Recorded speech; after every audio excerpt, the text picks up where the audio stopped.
Hello friends, welcome to channel craft comforts. நான் சுகன்யா உங்கள் கூட பேசிகிட்டு இருக்கேன். இப்போ நம்ம பார்த்துட்ருக்கிறது வந்து அவகேடோ ஸ்கூப் பண்ணி எடுத்ததுக்கப்புறமா 2 ஹாஃபாக கிடைக்கும் இல்லைங்களா, அது ஒன்றுக்குள்ளே ஒன்று வச்சு அதுக்குள்ளே தண்ணி ஊற்றி ஃப்ளவர்ஸ் வச்சுருந்தேன். பார்க்குறக்கே ரொம்ப க்யூட்டாக அழகாக மினி உருளி மாதிரி ஒரு செட்டப்பில் இருந்துச்சு. இது வந்து நைலான் ஜவ்வரிசிங்க. இது பால் ஊற்றி ஊற வச்சு நம்ம பாயசம் பண்ணுறக்காக தான் பண்ணிகிட்ருக்கேன். என் பெரிய பொண்ணோட 3 சைல்ட்ஹுட் ஃப்ரெண்ட்ஸ் வராங்க. எல்லோரும் வெவ்வேறு ஸ்டேட்டில் படிக்கிறாங்க. அதனால் நம்ம ஃப்ரெண்ட்ஸோட அவங்க ஸ்லீப் ஓவர் நம்ம வீட்டில் பண்ண போகிறாங்க. அதுக்காக நான் இன்றைக்கி என்னென்ன பண்ணியிருந்தேன் அப்படிங்கிறத நம்ம பார்க்க போகிறோம். இதுக்கூடயே ஒரு டிஐவை ஸ்டிச்சிங்கும் இருக்குது. இதில் வந்து வீட்டில் இருக்கிற பழைய துணியெல்லாம் வச்சு நம்ம ஒரு யூஸ்ஃபுல்லான ப்ராடக்ட் பண்ண போகிறோம். அது என்னங்கிறதையும் பார்க்கலாம். பால் ஊற்றி ஜவ்வரிசியை ஊற வச்சாச்சுங்க ஒரு 1 ஹவருக்கு முன்னாடியே. அப்புறம் வெஜிடபிள் பிரியாணி பண்ணுறதுக்கு தான் இந்த ஐட்டம்ஸ் எல்லாம் எடுத்து புதினா கொத்தமல்லி எல்லாம் எடுத்து கழுவி வச்சிட்ருக்கேன். வீடியோ எடுத்துகிட்டே பண்ணுறதுனால ஒரு 2:33க்கே நான் ஆரம்பிச்சிட்டேன். அது கூடயே தேவையான கரம் மசாலா, இஞ்சி பூண்டு எல்லாமே எடுத்து வச்சுருக்கேன். அப்புறம் இப்போ ஒரு உருளைக்கிழங்கு மட்டும் ஒரு 3 பெரிய உருளைக்கிழங்காக எடுத்து கட் பண்ணி குக்கரில் போட்டு வேக வச்சிடலாம். நம்ம இருக்கிற மெம்பர்ஸ் போக ஒரு 2-3 பேர் எக்ஸ்ட்ரா வந்தாலே ஃபுட் ப்ராசஸரை யூஸ் பண்ண ஆரம்பிச்சிடுறது ரொம்ப யூஸ்ஃபுல்லாக இருக்குங்க. டைம் சேவிங் ஆகும். வெஜ் பிரியாணிக்கு தேவையான வெங்காயம், புதினா கொத்தமல்லி எல்லாமே அதிலே கட் பண்ணி வச்சுங்க. இன்றைக்கி நம்ம மெயினாக ஸ்டஃப்டு மிளகா பஜ்ஜி பண்ண போகிறோம். அதுதான் இன்றைக்கி வீடியோவில் கவர் பண்ண போகிறேன். வெஜிடபிள் பிரியாணி, பால் பாயசம்லாம் ஃபஸ்ட்டு செஞ்சு வச்சாச்சுங்க. பால் பாயசத்துக்கு தான் 2 ஸ்பூன் கீ விட்டு மெலன் சீட்ஸை தாளித்து உள்ளே கொட்டிகிட்ருக்கேன். நம்ம உருளைக்கிழங்கும் வெந்து வந்துருச்சுங்க. அது கூட ஃபைனாக சாப் பண்ண ஒரு வெங்காயம், அப்புறம் இஞ்சி பூண்டு பச்சை மிளகா பேஸ்ட்டு, அது கூட தேவையான அளவு உப்பு போட்டு நல்லா கலக்கி விட்டுடலாம்.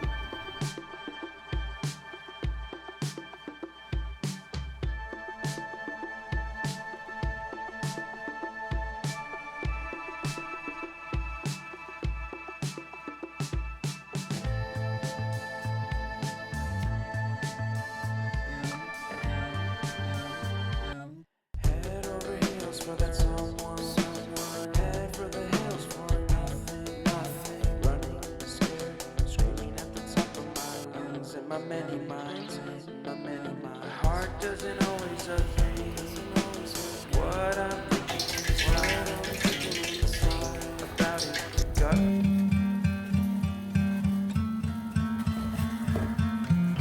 மிளகாவை நல்லா கீறி உள்ளே இருக்கிற சீடை பொறுமையாக எடுத்துடணுங்க. இதுதான் இதுலேயே பெரிய வேலை.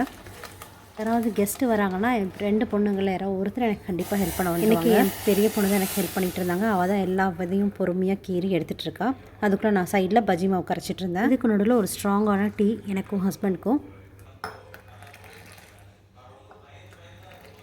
இப்போல்லாம் டீ போடும்போது இந்த சுக்கு ஏலக்காய் தூள் போட்டு நான் அரைச்சி வச்சுருக்கேன். ஷார்ட்ஸில் கூட காமிச்சேன். அந்த பொடி போட்டு நல்லா கொதிச்சதுக்கப்புறம் தான் டீ தூள் போட்டு பால் போட்டு இறக்குறதுங்க.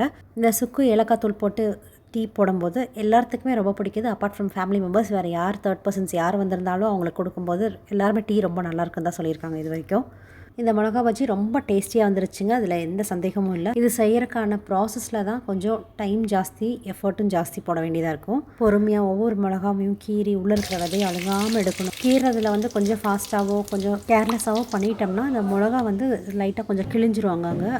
அதனால் ரொம்ப பொறுமையாக பண்ண வேண்டியதாக இருக்கும். அது ஒன்று தான். மற்றபடி டேஸ்ட்டு எல்லாமே சூப்பராக வந்துருந்துச்சுங்க. இது வந்து பொட்டேட்டோ போட்டு ஸ்டஃப் பண்ணதுனால ஒரு பஜ்ஜி சாப்பிட்டாலே ரொம்ப ஃபில்லிங்காக இருக்கும். நான் கரெக்டாக கணக்கு போட்டு தான் மிளகாவே வாங்கிட்டு வந்திருந்தேன். ஏன்னா மிச்சமாயிட்டு அதை தூக்கி ஃப்ரிட்ஜுக்குள்ளே வச்சு அதுக்கப்புறம் அதை மறந்து அது வேஸ்ட்டாக போகிறக்கு பதிலாக கரெக்டாக இப்போ வாங்கிட்டு வந்துக்கிறது தேவையான அளவு.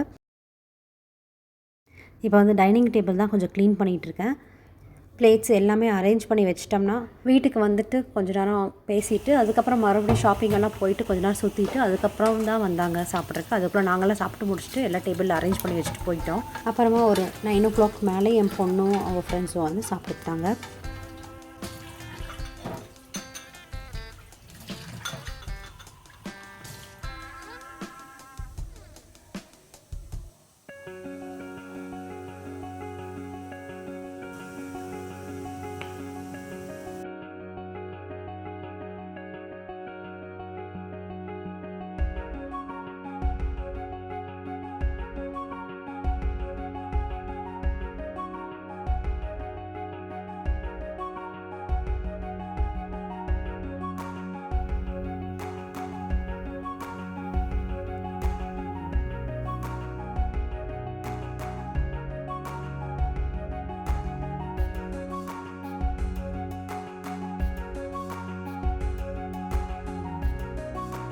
இன்றைக்கி வந்து நான் பிளேஸ்மெண்ட்ஸ் தான் பண்ணலான்ட்டுங்க டைனிங் டேபிளுக்கு.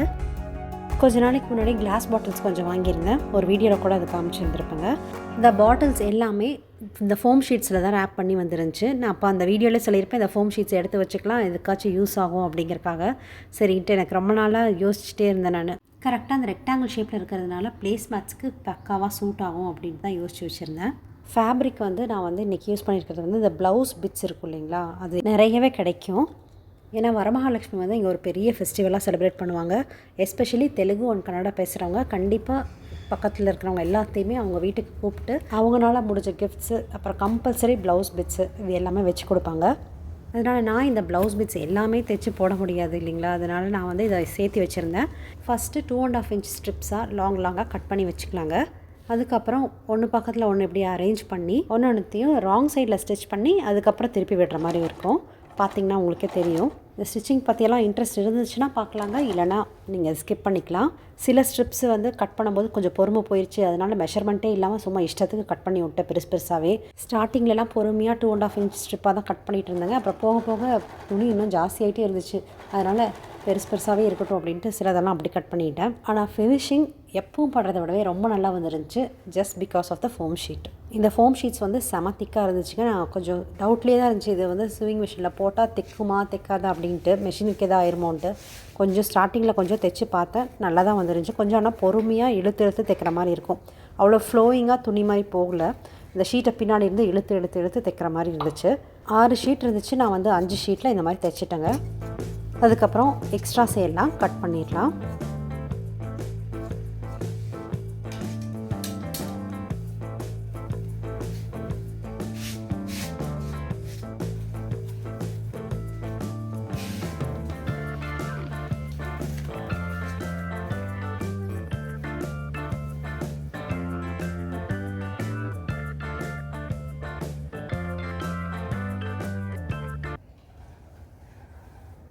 இது வந்து பார்டருக்காக எடுத்து வச்சுருக்கேங்க.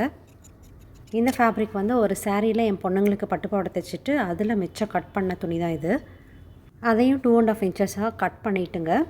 அதுக்கப்புறம் இந்த மாதிரி ஃபோல்டு பண்ணி அயர்ன் பண்ணிக்கலாம். ஃபஸ்ட்டு ஸ்டிச்சிங் பண்ணுறவங்களுக்கு தெரிஞ்சிருக்கும், எப்போவுமே ஸ்டிச்சிங்கில் வந்து அயர்ன் பண்ணுறது ஒரு இம்பார்ட்டன்ட் ஸ்டெப்பு. ஃபஸ்ட்டெல்லாம் யார் போய் அயர்ன் பண்ணுறது, நாமளே ஃபோல்ட் பண்ணி தைச்சிக்கலாம் அப்படின்லாம் தைச்சிருக்கேன் நான். அதுக்கப்புறம் நிறைய சொதப்பிருக்கு. அதுக்கப்புறம் எக்ஸ்பீரியன்ஸ் ஆனதுக்கப்புறம் ப்ராப்பராக ஸ்டெப் பை ஸ்டெப்பாக போகணும் அப்படிங்கிறக்காக நான் அயர்ன் பண்ணி தான் இப்போ தைக்கிறது. அது கொஞ்சம் டைம் ஜாஸ்தி தான் எடுக்கும், பட் நம்மளுக்கு ஃபினிஷிங் வந்து ரொம்ப நல்லாவே வரும். ஃபஸ்ட் நம்ம பார்டருக்கு வந்து கரெக்டாக செட் பண்ணி வச்சுக்கலாம். ஃபஸ்ட்டு ப்ளேஸ் பண்ணி கிளிப்பு குத்திக்கலாம். இது எல்லாமே ஏன்னா ஸ்லிப்பரியான மெட்டீரியல்ஸு. இந்த ஃபோம் ஷீட் ஆகட்டும், அதில் யூஸ் பண்ணியிருக்கிற கிளாத்து, அப்புறம் இந்த பார்டருக்கு யூஸ் பண்ணுற துணி எல்லாமே காட்டன் மாதிரி கிடையாது ஸ்டிஃபாக நிற்கிறதுக்கு. இது நம்ம ஃபஸ்ட்டு அதனால் கிளிப் குத்தி செட்டப் பண்ணிக்கலாம். அதுக்கப்புறம் ஸ்டிச் பண்ணுறதுக்கு ஈஸியாக இருக்கும்.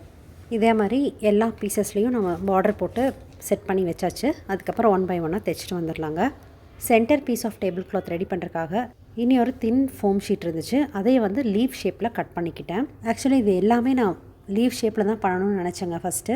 ஆனால் அந்த ஃபோம் ஷீட் வந்து ஃபஸ்ட்டு பண்ணதெல்லாம் ரொம்ப திக்காக இருக்கிறதுனால அவ்வளோ ஃப்ளெக்சிபிலிட்டி இருக்காது. அதனால் எப்படி ஸ்டிச் பண்ணால் ஒழுங்காக வருமோ அப்படிங்கிறது டவுட் இருந்துச்சு. அதனால் இந்த தின் ஷீட் வந்து கொஞ்சம் ஃப்ளெக்சிபிளாக இருக்கும். அதனால் நம்மளுக்கு எப்படி வேணுமோ அப்படி தைச்சிக்கலாம் அப்படிங்கிறக்காக இது செலக்ட் பண்ணேன்.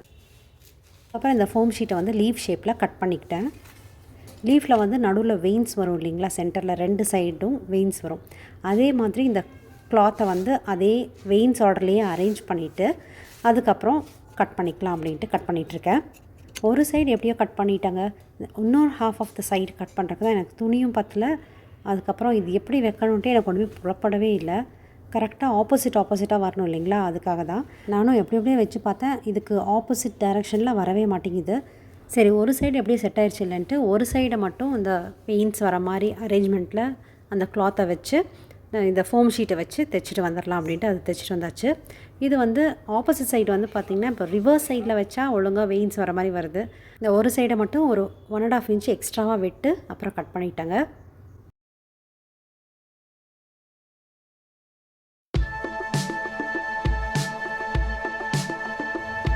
ஹாஃப் எப்படியும் ரெடி பண்ணியாச்சுங்க ஸ்டிச் பண்ணி. அதர் ஹாஃபுக்கு வந்து நம்ம இருக்கிற கிளாத்தை அது மேலே ஃபோம் ஷீட்டை ப்ளேஸ் பண்ணி அதர் ஹாஃப் ஆஃப் த லீஃபுக்கு வந்து கொஞ்சம் பாதியாக தான் என்னால் கட் பண்ணி ஸ்டிச் பண்ண முடிஞ்சிச்சு. பாருங்கள் இவ்வளோ தூரத்துக்கு வருது. அப்புறம் ஃபஸ்ட் ஹாஃப் அப்பர் போர்ஷனுக்கு வந்து கொஞ்சம் பிட் துணி எக்ஸ்ட்ராவாக கொடுக்க வேண்டியதாக இருந்துச்சு. அந்த மாதிரி தான் ஸ்டிச் பண்ணி நான் வந்து இது ஃபினிஷ் பண்ணேன்.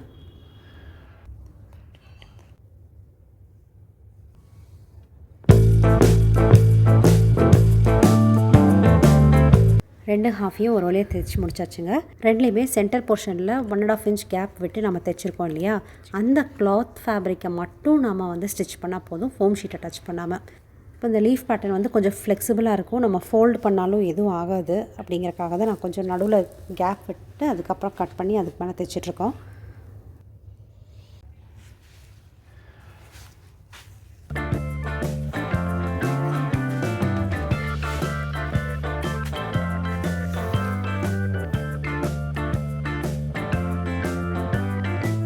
ஒரு வழியாக தைச்சி வந்துருச்சுங்க. இதுக்கப்புறமா பார்டர் கிளாத் கொடுத்துருக்கேன். அதுக்கு முன்னாடி பின்னாடி பேக் சைடுக்கு வந்து ஒரு பிளெயின் கிளாத் கொடுத்துட்டேன். அப்புறம் இதுக்கு வந்து பார்டர் எப்பவும் போல் கொடுத்தாச்சுங்க. ஃபைனல் லுக் காமிக்கிறேன் பாருங்கள். நம்ம வீட்டில் ஏதாவது ஃபெஸ்டிவல்ஸ் வருது, இல்லைனா ரிலேட்டிவ்ஸ் வராங்க, கெஸ்ட்டு ஏதாவது ஃபங்க்ஷனு அப்படின்னா இந்த மாதிரி ப்ளேஸ் மேட் வச்சு நம்ம வீட்டை அலங்கரிக்கலாம். இது உங்களுக்கு யூஸ்ஃபுல்லாக இருந்துச்சுன்னா கண்டிப்பாக ட்ரை பண்ணி பாருங்கள். வீடியோ பிடிச்சிருந்துச்சுன்னா சப்ஸ்கிரைப் பண்ணுங்கள், லைக் பண்ணுங்கள், ஷேர் பண்ணுங்கள். பார்க்குறவங்க தயவு செஞ்சு கட்டாயம் கமெண்ட்ஸ் சொன்னிங்கன்னா கொஞ்சம் என்கரேஜிங்காகவும் மோட்டிவேட்டிங்காகவும் இருக்கும். கன்சிடர் பண்ணி பாருங்கள். தேங்க்யூ ஸோ மச் ஃபார் வாட்சிங். பார்த்ததற்கு மிக்க நன்றி. மீண்டும் சந்திப்போம். Bye by.